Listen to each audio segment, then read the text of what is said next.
né? Ele puxa o ar mais frio para a região, para as regiões mais frias, isso pode ser bem utilizado e pode significar uma boa redução de consumo de energia. E também tem a opção ali do dumper de ar externo, exaustão forçada, então é um opcional que a gente pode ter saindo de fábrica. Faixa de aplicação dos equipamentos ela vai desde 5 até 46 graus, né? Então essa é a faixa, né, para temperatura mais baixa 5, a mais alta 46. E nós vemos aí os componentes da unidade, então compressor scroll, tem aqui, nós vemos internamente tem o ventilador do evaporador, aqui externamente a gente vê o ventilador do condensador, caixa elétrica nessa parte aqui, componentes de ligação interna, que nós vamos ver depois que tem que ser feitas, né? Sistema de refrigeração completo ali e filtro classe G4. Então, conforme a gente viu, cada unidade é montada completamente em fábrica e testada contra vazamento e com a carga já completa. Já feito o teste também. Então, a gente vendo aqui os componentes, nesse diagrama a gente vê o acesso, a caixa elétrica ela está aqui do lado, tem o acesso aos filtros, aqui aparece o evaporador, o ventilador do evaporador. Nessa parte a gente vai encontrar ali compressor e alguns componentes da linha de líquido, como filtro secador, tem válvulas de serviços, pressostatos, né? Tem como opção que pode sair de fábrica também banco de resistências, né? É opcional para ter aquecimento. E esse cara aqui que a gente está vendo é o Acutrol, né? Então é um dispositivo fixo que vai regular o fluxo de refrigerante para o evaporador. São alguns, né, utilizados de acordo com a capacidade da unidade, o número vai aumentando. Essa é uma opção. Como tem o piston também, aí o piston é um só por circuito. Aqui a gente vê os puxadores do painel, então tem facilidade para acessar os componentes internos através dos puxadores, rápido manuseio para diagnóstico e também vai facilitar a nossa interação com o equipamento. Aparece aí o motor e ventilador do evaporador. Então, um suporte já está internamente. Então, permite alinhamento das polias. As polias aqui são reguláveis, né? Onde a gente pode configurar também a pressão estática disponível de acordo com a nossa necessidade, as curvas dos ventiladores das máquinas. Então, vai facilitar acesso para manutenção e serviço. Parte do compressor scroll, então, o compressor scroll aqui ele é fixo, né? Então,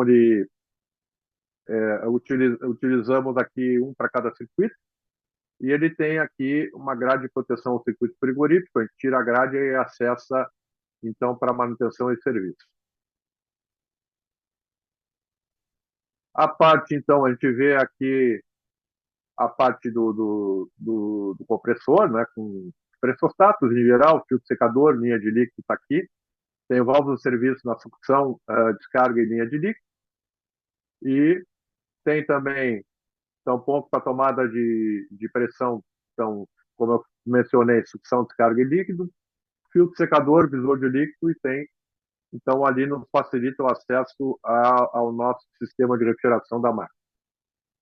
Desse lado um, do outro lado, como a gente vê ali, tem o outro. O condensador, ele sai de fábrica com aletas Goldfin, né? Então, serpentina do condensador com aleta Goldfin, o que vai garantir aí uma resistência maior em ambientes urbanos e mesmo ambientes onde tem o mar próximo, né? Sempre quando tem o mar próximo, a recomendação é a gente proteger ali as laterais do trocador, né? Fazer uma pintura protetiva ali na parte dos tubos de cobre, né? Não no alumínio em si, na parte lateral para aumentar a vida útil do condensador.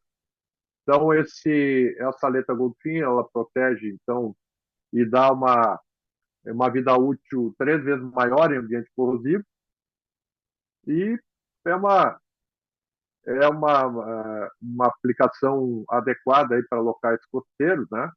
Onde vai aumentar a vida útil da serpentina e, como eu mencionei antes, né, é adequado também a gente fazer uma proteção na parte da tubulação de fora. Princípios de instalação do rooftop, 50TC. Então, nós temos aqui a opção para máquinas de 20 a 40, suplemento então horizontal, suplemento e retorno horizontal, e suplemento e retorno vertical. Uma dos opcionais de instalação que é mais recomendáveis para esse tipo de produto é o que a gente chama de roof curb. Então, o que é o roof curb? É uma estrutura, né, onde a gente tem uma probabilidade aqui e tem uma oportunidade de garantir uma vedação muito mais adequada em relação aos ambientes, para não infiltrar água, né? Então, a gente assenta a máquina aqui, com a tubulação de retorno e insuflamento, vai assentar a máquina a partir dos dutos, né? E, com isso, a gente consegue resolver um dos problemas que é mais frequente, né? O pessoal acaba não comprando esse wood curb, não instala com ele, e depois a gente tem infiltração ali, quer seja por água ou infiltração por ar, né? Isso gera também condensação interna e acaba tendo condensação para dentro do ambiente, ou mesmo infiltração de água. Então, usando o roof curb, a gente consegue então resolver esse problema que, por experiência, né, é um dos que mais acontecem em rooftop, né? Então, é altamente recomendável que seja comprado, né? A Midea Carri vende isso separadamente, né? Tem aqui posição de montagem, nesse caso aqui vertical, é construído em aço galvanizado e, fundamentalmente, né, a grande vantagem dele é o isolamento entre a unidade e o piso, né? E também facilita todo o processo de instalação tremendamente, né? Vai facilitar a instalação da máquina, vai sustentar a máquina e também a parte do duto. Também vai elevar a altura da unidade, facilita acesso para manutenção e também vai evitar infiltração para os ambientes, além de também proporcionar, quando a gente usa o roof curb, ele também proporciona uma altura adequada para a gente fazer a altura do dreno necessária, né? Porque a gente sabe que tem que fazer aqui o sifão, né? Então, o roof curb ele já tem uma altura adequada para isso, né? A gente encontra muitas situações em campo onde o pessoal pega e faz a instalação do dreno para lateral. Aí, realmente, o sifão não está fazendo efeito nenhum, tá? Então, é muito importante também pelo fato de que ele vai proporcionar a drenagem adequada. Aqui a gente vê, então, um detalhamento da unidade. Então, a unidade pode sair opcionalmente, então, com a parte de exaustão, damper lateral, né? E aqui tem, então, um retorno e um insuflamento, e isso para a parte do ar interno, para a parte do ar externo, então, o ar entrando aqui no condensador e sendo descarregado para cima. Então, a gente vê aqui, desse lado, a serpentina do condensador, desse lado, para um circuito e para outro circuito. Então, aí o detalhamento da unidade. Aqui a gente vê na parte traseira, então, melhor, na parte lateral, então, o ensoplamento horizontal e o retorno, né? Aqui sem o equalizador, então, aqui seria o ar de renovação, né? Então, o ar de renovação que vai lá para o ambiente, aqui o ensoplamento horizontal. E nesse lado aqui a gente vê, então, um detalhamento da parte do ventilador. Conexão elétrica, ela entraria aqui, né? Para fazer a alimentação do motor, e esse motor deve ter, então, a alimentação da máquina ela vai entrar aqui, então vai lá no quadro elétrico para fazer a alimentação da nossa unidade. Detalhamento aqui do dreno, né? A melhor coisa a fazer sempre para dimensionar a altura do sifão é usar a pressão estática do ventilador, né? Então ela vai ser usada para determinar a altura desse dreno, mas aqui a gente vê, no caso dessas unidades que para capacidade até 40 TR, então a gente vai ter aqui o sifão, uma altura recomendada em relação ao centro aqui da tubulação, que deve ser pelo menos uma tubulação aqui de 3 quartos, né? 3 quartos é uma polegada. Então ele vai descer 7,5 centímetros, 3 polegadas, até o centro da tubulação ali. E ali ele vai ter uma ventilação, onde é um tubo que a gente chama de tubo de respiro, né? O ideal seria, então, ter aqui um chapéu para não entrar sujeira para lá. Então, fazer esse chapéuzinho aqui. Então, o objetivo desse sifão, então, é que a gente tenha uma drenagem adequada. Nós vamos ter um acúmulo de água aqui, então isso vai isolar a parte, em funcionamento, a parte do lado do ventilador e também a parte onde ele está descarregando. Importante, sempre, estou falando de instalação, mas sempre a gente verificar aqui, ó, a sujeira, né? Então, a sujeira, quando ela acontece, ela vai acontecer nesse lado aqui, ó. E aí, o que que acontece? Se eu não tiver um cuidado com isso, a tendência é o condensado transbordar a bandeja, porque ele acaba caindo para a bandeja porque ele precisa de uma altura, a bandeja talvez não tenha a altura necessária para a gente fazer o escoamento nessa parte mais alta do tubo aqui. Então, eu tenho que ter cuidado sempre com a limpeza desse, desse sifão, para que a gente tenha um escoamento correto ali a qualquer momento, né? E aqui o sifão, então, o objetivo, então, é facilitar e garantir a drenagem, né? Desde que a gente faça nesse formato que a gente está vendo aqui. Então, nós vamos ter aqui um sifão, então, pelo menos aqui de 4 polegadas, ou mais de 10 centímetros, e a tubulação aqui em 3 quartos e 1 polegada.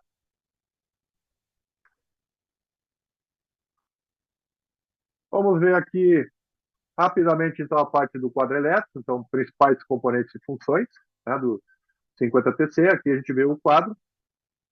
Ali a gente vê a entrada de alimentação, onde a gente vai ter que fazer a entrada dos cabos, né? E a interligação com o painel de controle ela vai ser feita nessa boneira aqui.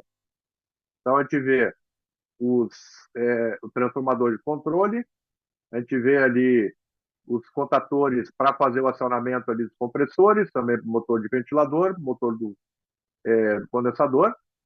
E aqui na parte de baixo a gente vê o que a gente chama de CLO, né? O CLO é importante a gente entender qual é a função dele. Ele é um dispositivo anti-ciclagem, né? Não muita gente pensa que ele é um dispositivo que vai atuar quando a corrente é alta, não é isso, tá? Ele vai atuar, ele tem um lado sensor que ele tá medindo a corrente que vai para o compressor e ele vai bloquear a operação do compressor quando não tiver corrente passando aqui. Quando é que não vai ter corrente passando ali? Quando o protetor térmico do compressor atuar, pressostato de baixa ou pressostato de alta atuar e tirar a alimentação do contator. Como essa placa aqui ela continua energizada, então o que vai acontecer? Placa energizada, sem corrente aqui, ele bloqueia, então, porque ele está em série com a bobina do compressor, ele vai bloquear a operação, a repartida do compressor. Então, esse é o objetivo. Seguindo, então nós temos aqui ponto a ponto, aqui no diagrama elétrico a gente vê o trato e o fusível de comando. Então aqui, nesse transformador, isso aqui lá dentro, se a gente tirar essa capinha aqui, nós vamos ver que tem um fusível, que é esse aqui, ó. Então aqui está a representação do transformador. Entrada 220, 380, 440 e saída 24 volts. Aqui a gente vê o disjuntor de comando. Então vem a alimentação, 24 volts que vai lá para o nosso painel de controle, onde a gente vai ter que fazer a interligação lá com o painel, então para que a máquina possa funcionar. Então a borneira, nós vamos ver aqui, ó, lá no terminal R, esse aqui, nós vamos ter então a alimentação no R e no G. Nós temos a alimentação que está saindo lá para o painel. E depois nós vamos ter, aliás, no R está indo a alimentação e lá no C, aí sim, ele está indo o 0 volt. E no G está voltando, então, para acionar o ventilador. Aqui, nesse caso, dependendo do modelo da máquina, tem dois contatores, dois motores. E aqui nós temos, então, o Y1 e o Y2, que são os dois estágios de refrigeração. O Y1 então, é o primeiro estágio, o Y2 é o segundo estágio. Terminal C, como mencionei, então, o R com o C vai dar os 24 volts que vai alimentar o painel lá, que vai acionar a máquina. Aqui a gente vê, então, ainda nós temos o CLO, então ele está sentindo a alimentação, a corrente do compressor, e se tiver tudo certo, ele vai deixar passar os 24 volts, que está retornando, passa para o termostato de alto, termostato de baixo, protetor térmico do compressor e vai alimentar o compressor. Ainda ele está também acionando o motor do condensador. O primeiro estágio aciona o motor do condensador. Aí, segundo estágio, ele vai pegar aqui o CLO2 e vai alimentar o segundo compressor. Ele tem aqui o PT1 e PT2, que são os protetores térmicos, né? Então, o protetor térmico do compressor. Depois nós vamos ver com um pouco mais de detalhe. Aqui a boneira de alimentação. Pode ser aqui, então, 220, 380 e 440 volts. Nesse caso, está indicado 380. Depois a gente vê os contatores motor do evaporador e os relés térmicos do motor do evaporador, o E2 e o E1. Tá? A sequência, nós vemos aqui ainda o motor do evaporador, a parte de força, né? A indicação do IFM1 e IFM2, e aqui os contatos são do motor do evaporador, primeiro, esse contator aqui, o segundo, esse contator, e o E1 e o E2 são os relés térmicos E1 e E2. Está aqui embaixo. Então está aqui a representação deles. Aqui é a parte de força do motor do evaporador. Depois, contatores compressores. Vocês podem perguntar, mas cadê o relé térmico do motor do compressor? Na verdade, ele tem uma proteção térmica interna, e essa proteção térmica interna, ela está em série aqui, ó. Tendo sobretemperatura, sobrecorrente, falta de fase, ela vai proteger, e aí não vai deixar o compressor funcionar, certo? Esse contato está em série aqui, ó. Por isso que ele não tem. Ele tem o CLO, que está aqui, para medir a falta de corrente, quando abre o de alta ou de baixa ou o protetor térmico, né? Ou mesmo o CLO quando bloqueia, porque se não tiver corrente, ele vai bloquear e a tensão não passa daqui para lá. Então, esses são os dois contatores de compressor. Aqui a parte de força. Aqui é a representação dos contatores, então, o CC1 e o contator 2. Sequência, a gente vê o contator do motor do condensador. Então, ele vai ser acionado pelo primeiro estágio de refrigeração, junto, né? Então, está aqui. Então, aqui a gente vê, então, o motor do condensador ele vai ser acionado no primeiro estágio.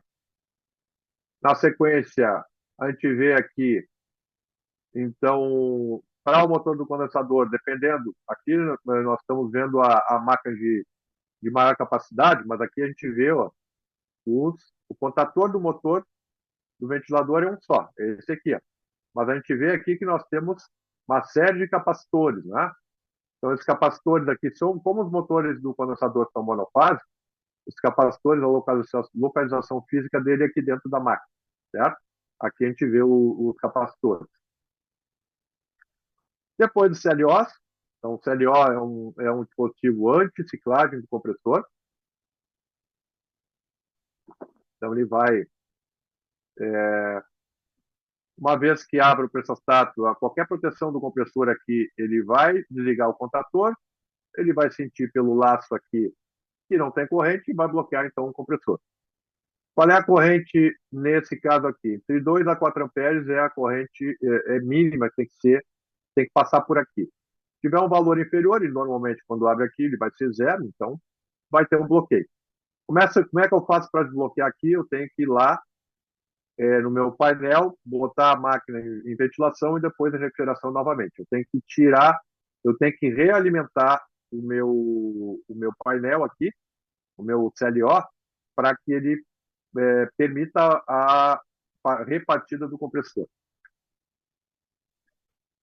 Então, aqui nós temos a representação dele. Essa representação aqui no diagrama é uma das fases que está passando ali, ó.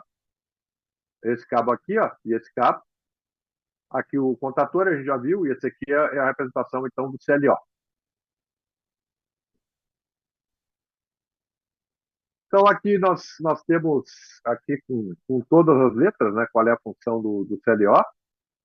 Então, quando o pressostato de baixa ou de alta abre, ou quando tiver a proteção térmica compressor aberto, o CLO vai bloquear a operação do compressor e não vai permitir a reoperação. Aqui a gente vê que existem, nós vemos aqui que são 4 terminais, né? 2 são de alimentação dele. Se tiver tudo certo, tiver corrente no laço aqui, ó, ele vai permitir, então, que essa tensão que está aqui passe para cá e vá em direção ao contator. Mas se não tiver, o que acontece? Esse contato ele vai abrir para cá, mas vai fechar para cá. Então, isso me permitiria, por exemplo, se vocês quisessem colocar na instalação 24 volts lá para indicar alarme, esse seria o ponto. Tá?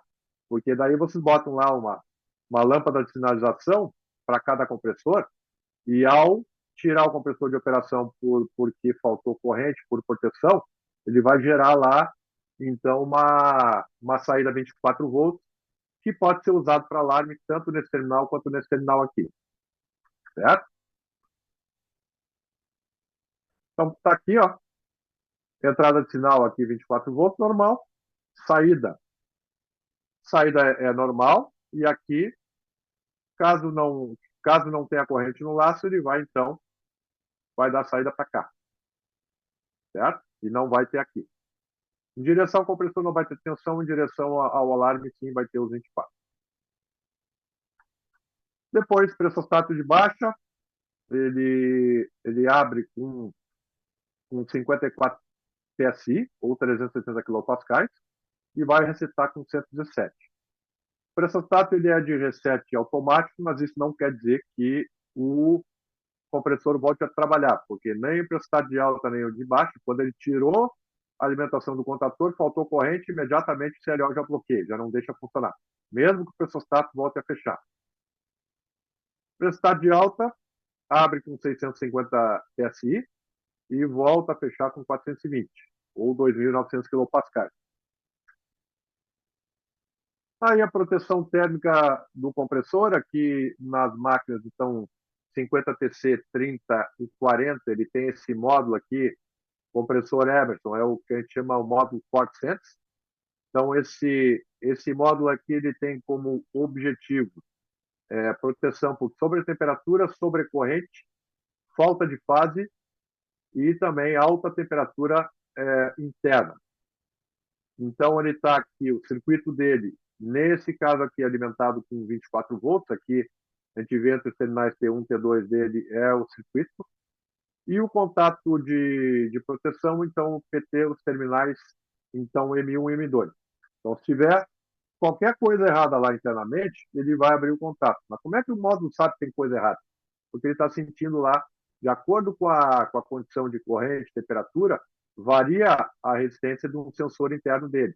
Então, de acordo com o valor dessa resistência, o protetor vai fechar o contato ou vai abrir.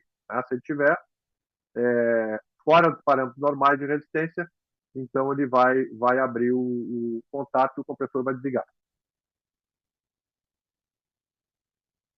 Olhando agora opções de painel de controle e interligações.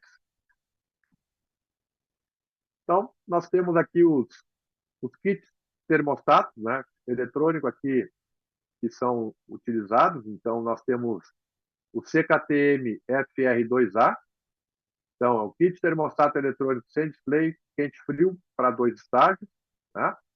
Então, aqui, e para 3 estágios também. Então, é esse cara aqui, ó, eletrônico sem display, 2 ou 3 estágios, frio.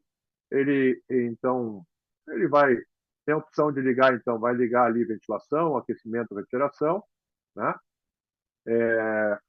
E ele faz, ele tem uma temporização entre estágios. Acionou o primeiro, depois de um determinado tempo, aí, no máximo em 13 minutos, ele vai acionar o segundo.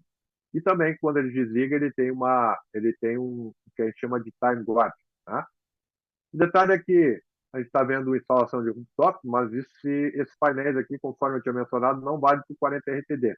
Tá? Não é compatível com ele. Depois nós temos a opção do kit termostato eletrônico frio-quente para um estágio. Então, é esse cara aqui. Tem também o Carrered, né? O carro programável, que aí esse aqui ele permite, inclusive, fazer programação semanal. Tá? Então, nós temos esse eletrônico programável, que é ele tem aqui, ele nos mostra, então, o set point, né? E é um eletrônico com, alguns itens a mais, então, o display em relação ao eletrônico sem display. E tem o Carrier Edge, então, que seria o mais completo. Pode programar por feriado, pode fazer programação horária semanal, tem configuração da luz de fundo, né? Display de cristal líquido, e também a gente pode fazer algumas configurações dele, entre elas indicação de limpeza e troca de fio. Então, esses são os painéis. Então, olhando com um pouquinho mais de detalhes, como a gente vai fazer a interligação. Então, termostato eletrônico configurável, chave rotativa aqui para a seleção da temperatura. Aqui nós vamos, então, ligar e desligar. Aqui, seleção de ventilação, refrigeração e aquecimento. E tem os LEDs aqui indicando a operação. Tá? Então, controla até 3 estágios de refrigeração e aquecimento. No nosso caso, a gente precisa de 2. Tá? Porque a máquina sempre tem, não importa a capacidade, ela tem 2 estágios. Proteção contra a ciclagem do compressor e rearme, né? Modo changeover é para mudar o modo de refrigeração para aquecimento automaticamente, caso seja essa opção. E a interligação agora, estão olhando aqui os terminais, então RC para alimentação do termostato, G ventilação, Y1 e Y2 para refrigeração. Então, a gente tem aqui, ó, a alimentação do termostato aqui nos terminais 1 e 2, então nós vamos interligar com o R e o C. Depois da ventilação, que é no G, é o terminal 13. Depois, nós temos ali o 5, ventilação melhor ali no 4, não, no 3 aqui, e depois ali no 5, 6, sistema de refrigeração, então, primeiro estágio, segundo estágio de refrigeração, ou também, se a gente quiser, pode ser aquecimento. Então, essa é a interligação que a gente vai fazer. O terminais 1 e 2 para alimentação, 3 para ventilação, e depois os 5 e 6, então, para frio 1 e frio 2. Aqui o de 3 estágios, aí a gente teria alimentação no R e no C, ventilação no G, e se a gente for utilizar 3 estágios, então seria no 5, 6 e 7 os 3 estágios de refrigeração. Aí, ou de aquecimento também, então seria aliás, 6, 7, 8, né, para a refrigeração. E aqui a gente tem também a ligação do condensador aqui no 5. Né? No nosso caso aqui, vai ser junto. Melhor, 5, 6 e 7. Sim, aqui ele tem 4 estágios, né, onde a gente vai usar os 2 primeiros. E essa situação aqui anterior. O de 13, então, ele não vai utilizar o de 2. Depois do painel eletrônico configurável, então ali display de LCD, aqui a gente tem então o set point, ele mostra o set point, mostra a temperatura dentro do ambiente, né? Mostra o modo de operação, né? E controla até 2 estágios de refrigeração e aquecimento. e tem proteções, então, contra ciclagem, compressor e reagem. Então, pode alterar o modo de refrigeração para aquecimento automaticamente, e aqui a gente vê, então, set point dele para cima e para baixo, e mais as operações aqui em relação à ventilação e refrigeração. Seguindo a interligação dele, mesmo os terminais RC, aqui a gente tem, então, o terminal, então, nós temos aqui, ó, nós vamos ter, então, o Y, terminal Y aqui, depois o Y2 ou o W e W2. Aqui a gente vê, então, o R e o C para fazer alimentação. Aqui temos o G para ventilação. Depois o Y, Y2 para refrigeração e o W, W2 para aquecimento. Certo? Então, essas são as configurações. Se for só para refrigeração, é isso. Se for para aquecimento, aí ele tem para aquecimento também. Então, tem outras opções do TH5220D. Nosso caso aqui seria essa situação aqui. Então, está aqui as conexões. Depois do CarRed, se vocês tiverem interesse, existe lá no carredobrasil.com.br um manual sobre todas as configurações que a gente pode fazer nele. Então, a gente vai lá na parte do rooftop e pega lá os controladores, controles de acionamento, né?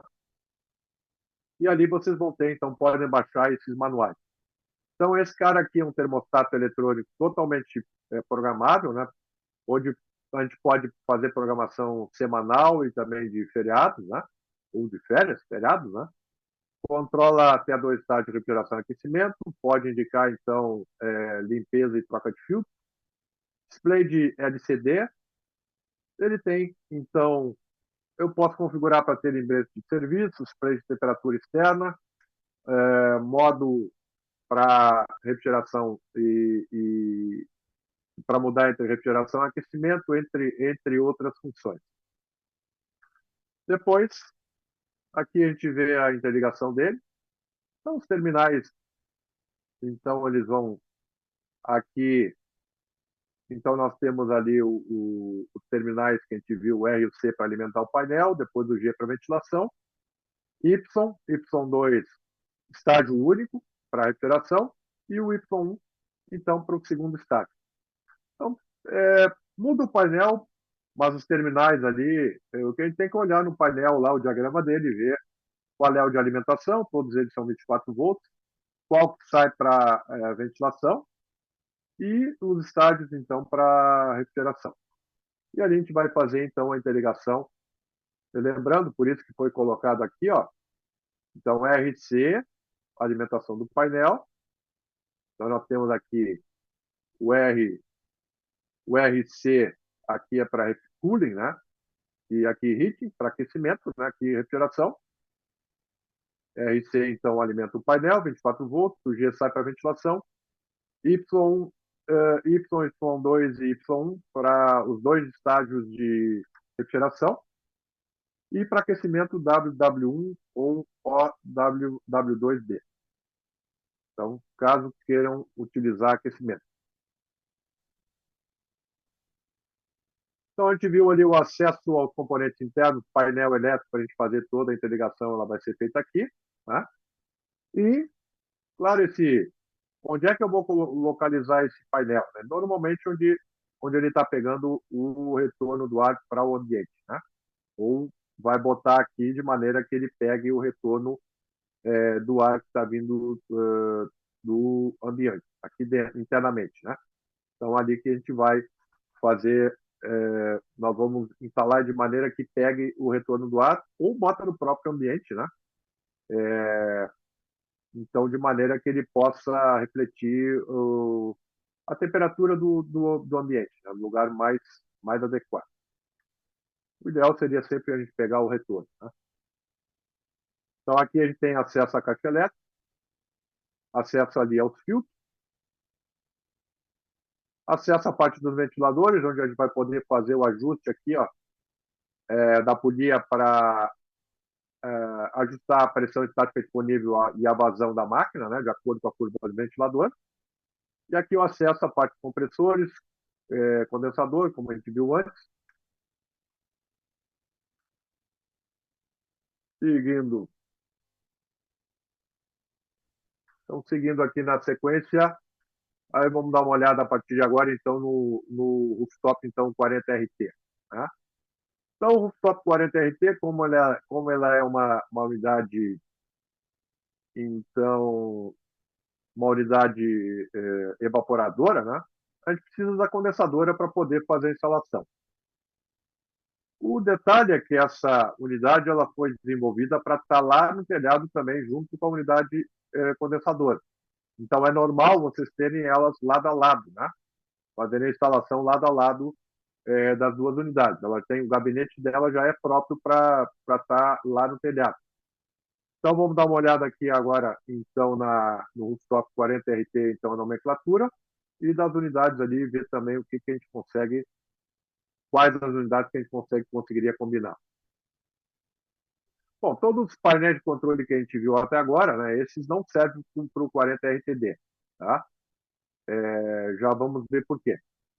Agora, os painéis de controle são os mesmos usados lá no EcoSplit. Então, modelo 40RT, 40 é a unidade evaporadora, modelo RT, o Rooftop Split, o D é a versão de projeto, capacidade das unidades ela vai de 10 até 40 TRs, passando 10, 15, 20, 25, 30 e 40. Depois, a gente tem aqui ainda indicada a tensão do motor. Importante saber que esse motor ele tem duas nomenclaturas diferentes, né? Quando é 23, qual é a tensão? 220, 380. Essa tensão aqui ela tem que ser feita a ligação do motor em campo, porque quando sai de fábrica a gente não sabe se é 220 ou 380, né? Porque o modelo ele é 23, ele não identifica a tensão.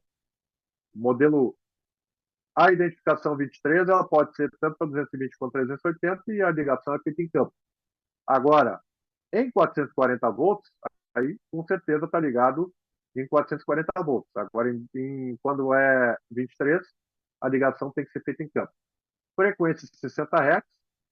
Aí nós temos ali as opções de módulo VS ou VH.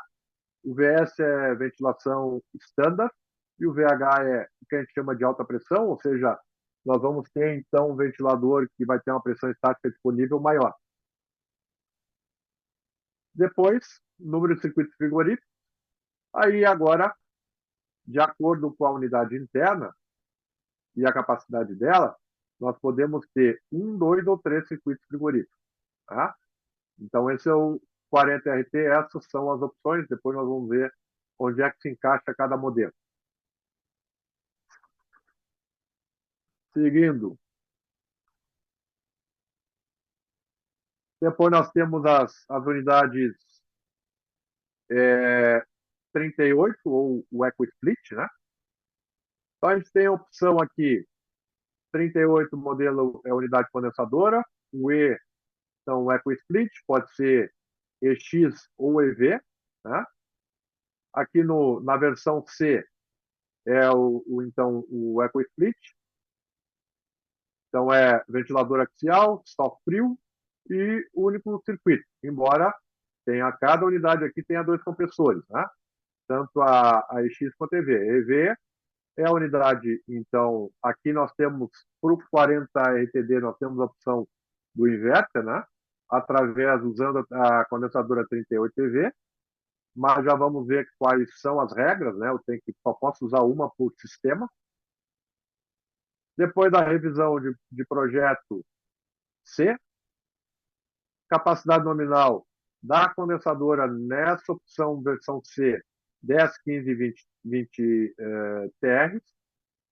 Tensão nominal 220, 370 e 440. A condensadora já está na tensão. A evaporadora é que eu tenho que ajustar quando é 23. Frequência 60 Hz. E aí tem as opções de padrão bancos e standard. Vamos ver, então, na sequência, características principais. Aqui a gente vê, então, 40RT para 38XC. Então, a 38X é uma unidade, então, com compressores fixos, tá? A unidade, ela tem aqui, ela usa compressor de 10, 15 ou 20 TRs, dois compressores sempre, mas eles sempre são fixos, certo? Então, se eu for combinar uma evaporadora, eu vou ter que usar uma evaporadora 40RT10 com uma X10. Então, um para um, tá? Depois, uma condensadora de 15, eu vou usar também com uma evaporadora de 15. Um para um também. Uma condensadora de 20, eu vou usar com uma evaporadora de 20. E assim por diante. Agora, então, são 8 horas. Serginho e Gabi, se quiserem dar os recados aí, eu já Para. vou carregar minha água aí e já volto. Tá bom. Vou passando os recados por enquanto. Boa noite, pessoal, para quem está chegando agora. Eu vou colocar no chat o nosso link do Doit, que é a nossa plataforma de disparo automático, para vocês preencherem para receber o certificado e o material didático. É, vou colocar, eu vou colocar o link do Doit até o final do nosso treinamento. Não deixem de preencher. Ele só é válido hoje, então eu peço para vocês preencherem certinho. Se caso der algum erro, por favor, eu peço para vocês deixarem no chat para a gente poder saber e também arrumar. É, Quem quiser fazer as perguntas para o Zílio, no final do nosso treinamento a gente vai abrir os microfones e também responder as perguntas do chat. Também peço para quem não renomeou o nome de vocês aqui na plataforma do Zoom, é bem fácil. Só vocês clicarem nos três pontinhos, o nome de vocês sempre vai mostrar em primeiro. Isso é muito importante para facilitar a identificação de vocês e para confirmar a presença, tá bom? Então, peço para vocês renomearem. Só vou verificar se está tudo certo. Por enquanto, ninguém fez a inscrição ainda. Primeira vez como o Edson de Campinas e o Delson, né? Sejam muito bem-vindos. É sempre um privilégio estar com vocês nessas noites aqui de treinamento.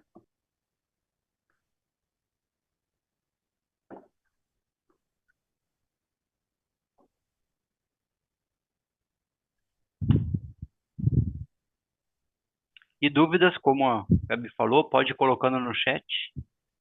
Final do treinamento, depois da exposição teórica, a gente responde perguntas do chat e também abre para perguntas aí direto para o nosso mestre Zílio. Podemos voltar, Gabi? Sim, podemos sim. 26. Zilhão, podemos continuar. Beleza. Então, só recapitulando aqui a combinação da 40RT com a máquina 38X. Então, EX de então, máquina com compressor fixo, né? Dois compressores e ventilador de velocidade variável, né? VLDC. Então, nós temos ali uma unidade interna para condensadora 38X10, depois uma unidade evaporadora, então, 40RT para uma condensadora de 15, ainda uma evaporadora para uma condensadora de 20. A partir da capacidade de 25, eu vou ter que usar duas unidades. Então, como aqui a gente está vendo o sistema fixo, né? Eu teria que usar, então, uma unidade condensadora de 15 mais uma de 10. Nesse caso, aqui é que entra a nomenclatura que a gente viu lá na unidade 40RT. Então, nós temos unidade de 1, 2 e 3 circuitos. Então, nesse caso aqui, nós vamos usar uma unidade evaporadora de dois circuitos. Um de 15 e um de 10 TR. Então, são circuitos, conexões independentes. Né? Nós temos a unidade evaporadora lá, é um trocador só, mas esse trocador está dividido em duas partes. Um para um circuito de 15 TR e outro para de 10. Depois, a evaporadora de 30, ela vai ter 2 circuitos de 15, então 2 condensadoras de 15. E a unidade, então, de 40, ela vai ter vai usar, então, 2 circuitos de 20, 2 condensadoras de 20 TR. Então, aqui nós temos, então, um sistema modular que vai desde 10 a 40 TR, né? Velocidade fixa, condensadora de 10, 15 e 20, usando o 410 também, assim como o 50 TCA. Cada unidade condensadora tem 2 compressores em tandem, né? Que tandem significa compressores que estão numa mesma base. A unidade interna fornecida com filtro G4, né? E agora ele vai passar a utilizar esse controle remoto aqui, ó, o EcoCR FR6A. Então, esse controlador aqui, ele é o único que pode ser utilizado, porque aqui dentro da condensadora nós temos placas eletrônicas, né? Placa principal, placa de ventilador, que só vão conversar com esse painel aqui, não conversam com os outros que a gente já viu para 50 TC. Ainda temos a opção de unidade, então, utilizar a unidade inverter, né, junto com o SOP 40 RT. Então, usa a 38 EBC. Agora, qual é a regra? A regra é, então, nós vamos usar a unidade inverter, ela existe em 2 modelos, 38 EBC 10 e 15. Então, são duas capacidades diferentes. As 2 capacidades têm 2 compressores, mas só o primeiro compressor é inverter, o segundo é fixo. Tá? Então, nesse sistema de controle aqui, posso usar só 2 unidades inverter, por exemplo, aqui junto com uma unidade evaporadora de 10 de 20. Aqui eu vejo 2 evaporadoras, né? 2 condensadoras, desculpa. Aqui está verde, significa o quê? Inverter. E aqui está azul, significa fixo. Posso usar 2 unidades inverter no mesmo sistema? Não posso. Para esse tipo de painel de controle aqui, ele foi desenvolvido para trabalhar com uma única unidade inverter do sistema. Então, eu posso usar sistema de 10, uma evaporadora de 10, uma para uma condensadora de 10, de 15, uma condensadora e uma evaporadora de 15. O de 20, eu já uso 2 condensadoras, sendo a primeira inverter e a segunda fixa. O de 25, eu uso uma condensadora de 15 inverter, mais uma de 10 fixa.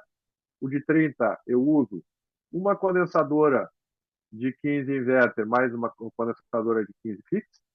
E aqui a máquina de 40, então ele tem a opção de usar 3 circuitos. Então são 3 circuitos de refrigeração independentes, um único trocador lá no evaporador dividido em 3 circuitos. Então tem 3 conexões, 3 válvulas de expansão termostáticas nesse trocador. Então, aqui ele vai de 10 a 40 TR, condensadoras na versão inverter de 10 e 15. Então, unidade evaporadora, ela tem como característica isolamento térmico que permite instalação externa. Isso quer dizer, não é qualquer evaporadora que pode ser usada externamente, ela tem que ter isolação de painel adequada para isso, né? Em geral, a isolação de painel, a textura do painel é da ordem de 25 milímetros, né? Se eu usar 15 milímetros, ela não é suficiente, ela vai condensar internamente. E esses painéis aqui, eles são específicos para aplicação. Então, por isso que eles podem ser usados. Tem, então, 2 compressores scroll em tandem, sendo um de velocidade variável. É fornecida a unidade, então, com filtro G4 e usa esse painel. Então, não importa se a condensadora é fixa ou inverter, ela vai ser usada com esse painel aqui, certo? É obrigatório. Por quê? Porque a unidade fixa tem uma placa eletrônica principal, mais uma placa para controlar o ventilador. Agora, na máquina inverter, ele tem mais uma placa filtro e tem mais uma placa de compressor para controlar o compressor inverter. Mas o protocolo de comunicação ele vai ser instalado, nós vamos ver depois, ele vai a partir do painel e se comunica com todas as condensadoras. Então, nós temos aqui as combinações possíveis, né? Aqui eu posso selecionar a unidade evaporadora de 1, 2 ou 3 circuitos. Então, aqui a gente vê, então, 10 TR pode ser inverter o fixo, de 15 pode ser inverter o fixo, 20 pode ser inverter já com 2 condensadoras e de 20 fixo já é uma, inverter de 25, fixo de 25, inverter de 30, fixo de 30, já inverter de 45, 3 circuitos no evaporador, e o fixo são 2 circuitos de 20. Então, essas são as possíveis combinações. Olhando os princípios, então, de instalação, então a gente tem a opção de descarga e retorno de ar das evaporadoras.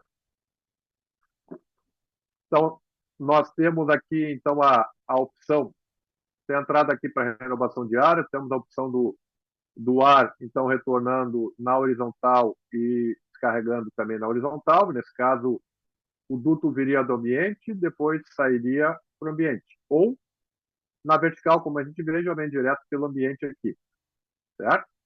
Então, aqui ele tem uma observação que a unidade condensadora pode ser instalada separada da unidade evaporadora ou encostada na parte traseira, né? Ou nessa parte aqui do retorno do ar. Ou ainda na frente, na descarga. Claro que o duto de descarga vai estar lá para o ambiente. Então, para encostar na traseira da evaporadora, retirar a proteção de renovação de ar e utilizar o retorno de ar vertical. Então, é isso aqui. Se eu quiser encostar aqui, eu posso.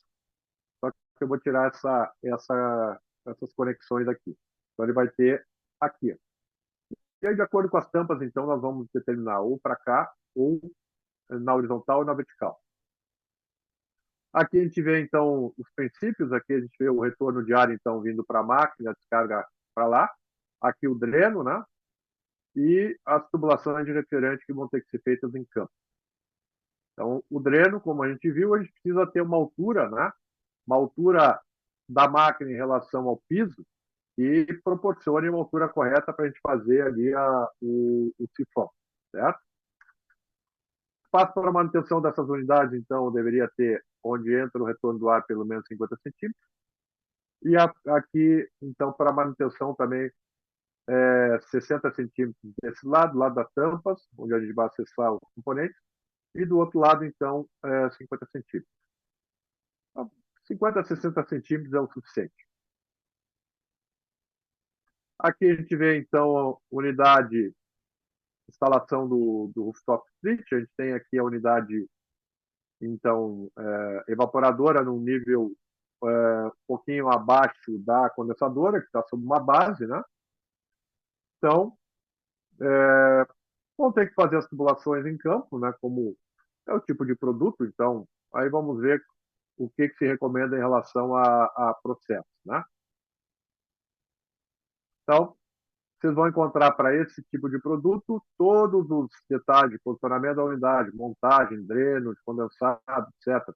Até a instalação elétrica lá no carredobrasil.com.br, vocês têm ali, então, os dados de... em geral, a gente trabalha com o manual de instalação, operação e manutenção, que aqui a gente vê os modelos, né, que vão ser utilizados. Então, nós vamos pegar de acordo com 50 TCA ou 40 RT, vou pegar os manuais, então, de instalação, operação e manutenção, também de acordo com a unidade interna que nós vamos usar. Pode mudar a combinação. Aqui a gente vê um multisplit, que também se encaixaria no grupo, né? Mas, então, para unidades internas onde vão em casa de máquina, né? Então, aqui, em relação à unidade condensadora, princípio de instalação, então, recomenda-se aqui na parte dianteira pelo menos 50 centímetros para acessar componentes. Entre unidades ali, então, pelo menos 30 centímetros, e na parte traseira, pelo menos 50 centímetros. Na parte das conexões, então, recomenda-se um espaço de 60 centímetros. Importante também que essas unidades elas deveriam ter descarga livre, né? A unidade condensadora. Então, quando ela estiver no telhado, aqui tem uma regra do que a gente deveria ter de a altura de descarga livre, né? Que é a altura H. Então, de acordo com a distância horizontal aqui da extremidade da máquina até o espaço livre do telhado, então, por exemplo, se for meio metro, quanto tem que ter descarga vertical mínima? 2 metros. Se for 1 metro, 2 metros também. Se eu tiver esse espaço aqui de 2 metros, eu preciso já de 3 metros livre lá. Até quando chega a 5 metros, eu preciso de 5 metros de descarga livre. Lembrando que se eu tiver mais de uma unidade externa aqui, eu vou usar sempre a que está mais dentro, vai ser a condição que vai servir para as condensadoras, que podem ser, como a gente viu, 1, 2 ou 3. Tá? Então, vou sempre me balizar nessa condição aqui, na máquina que está mais para dentro, mais longe do espaço livre, para determinar qual é a área livre que nós vamos ter ali para descarga. Então, o posicionamento da condensadora deve considerar circulação de pessoas, exposição à fonte de calor, se puder evitar que seja direto ao sol, melhor, né? Exposição a sujeiras, acesso para manutenção, e essas distâncias mínimas aqui, ó, entre elas de 30 centímetros. Aqui o dreno de condensado, então, a gente vê aqui uma condição que